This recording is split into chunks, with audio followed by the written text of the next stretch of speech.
Page 20, the major scale. Now the book is getting around to introducing scales to you. I've been encouraging you now for several lessons to be doing the scales, major and minor both. I'll go ahead and present this information on pages 20 and 21 because it's in the book, but I still prefer to approach scales as I do in my scale videos. I have a playlist on scales.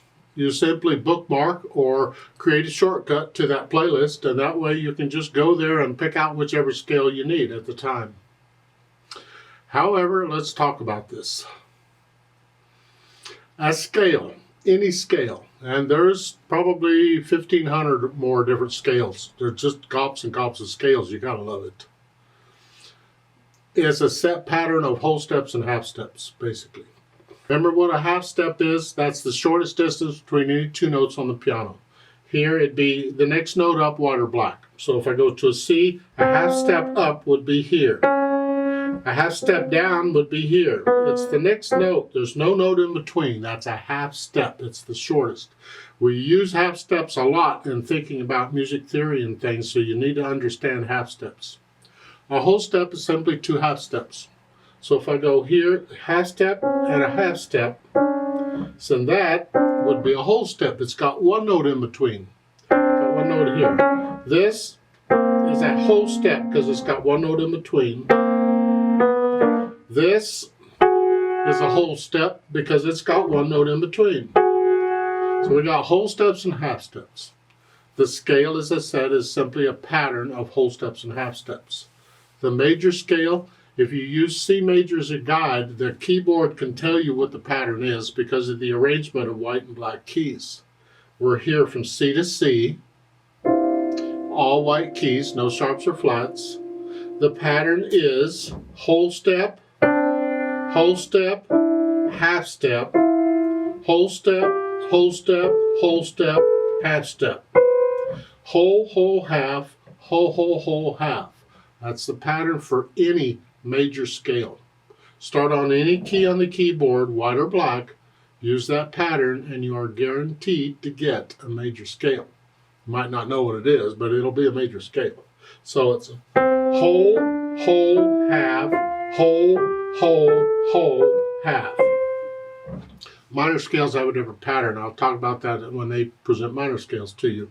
But I'm still encouraging you to do both, because I do the scales according to the key signature of the key on the piece I'm working in. So it's like C major. If it's in C major, I would say go ahead and do the A minor scale also, A to A, because that has no sharps or flats in the key signature. However, with our minor, we use the harmonic minor, so we raise the seventh step. And I'll talk more about that when we get to the minor. Just keep in mind with a scale here, there's 7 notes total, because the 8th note is the C again, which is here. We call it 8 or 1, either one. So I go 1, 2, 3, 4, 5, 6, 7, 8, or 1, 2, 3, 4, 5, 6, 7, 1, because you start over. And we call these steps. Step the scale. Which step is it? Well, it's the 5th step. Well, that means it's the 5th note up. And the bottom note is 1. We don't start with 0 here. It's 1, 2, 3, 4, 5. So the 5th step of C major would be a G. The 3rd step of C major would be an E. That's 1, 2, 3. The 7th step, well, 7th is the last one. It's 1 less than 8. I don't want to count up 7. It's easier for me to go down 1. So I just, 7th is 1. It's here. So remember the idea of steps because they're important. We'll use those too. Now on page 20, on the bottom half of the page, they give you the written notes for C major scale from C to C for the treble clef and this C to C for the bass clef. And they're giving you the fingering for the right hand in the treble clef.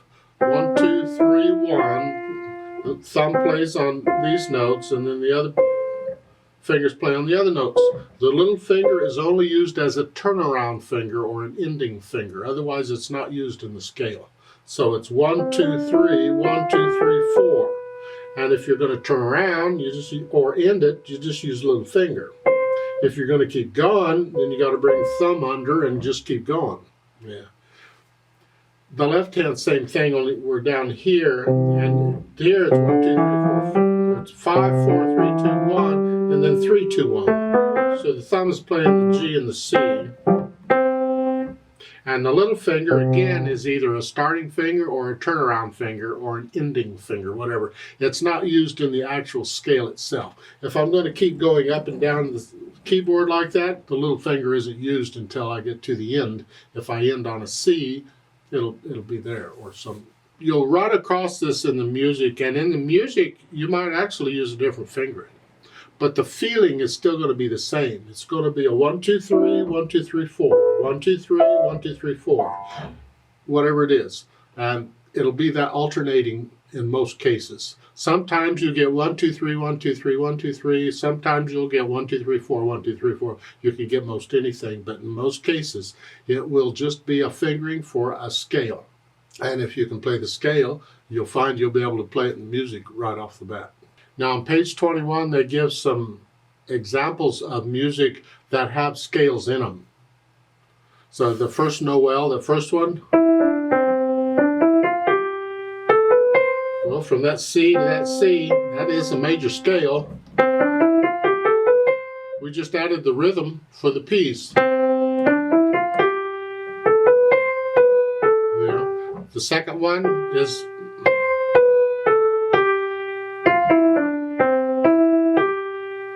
that scale. It's just a scale. You'll run across scales in music a lot.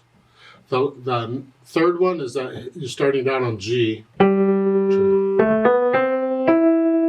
And then, now that doesn't use all the notes in the scale, but it's still basically a fingering for the scale. We just didn't use the D and the F, but we're in that fingering. So it still sort of feels like. Another one they don't give you is the Christmas piece. Remember that? That's just a scale. You'll run across them in music a lot. They say why play scales? If you're really against it and you don't agree with them, I don't know. There's nothing I can say to change your mind. I'm not even going to try. I simply tell you that a lot of music is based on scales and chords, so if you can learn to play the scales and arpeggios, it will make it much easier for you to play music. You'll learn new pieces more quickly if you're comfortable with it, and it makes playing in all the different key signatures with lots of sharps and flats easy. It makes them all just so simple because you're accustomed to that scale for that key, and you just know which black keys to use from the scale. Really, it makes it so much easier. Otherwise, why do you play scales? Well, because I said so. At the bottom of page 21, they give the under and over exercise. I prefer you do the trill exercise I show in the videos. That has done more good for me than anything else. It was when I finally really focused on that trill exercise with the accents and the wrists that the scales, for me, finally started working. And that's why I encourage it. I know that approach works, and so that's what I encourage you to use. Let me know if you have any questions.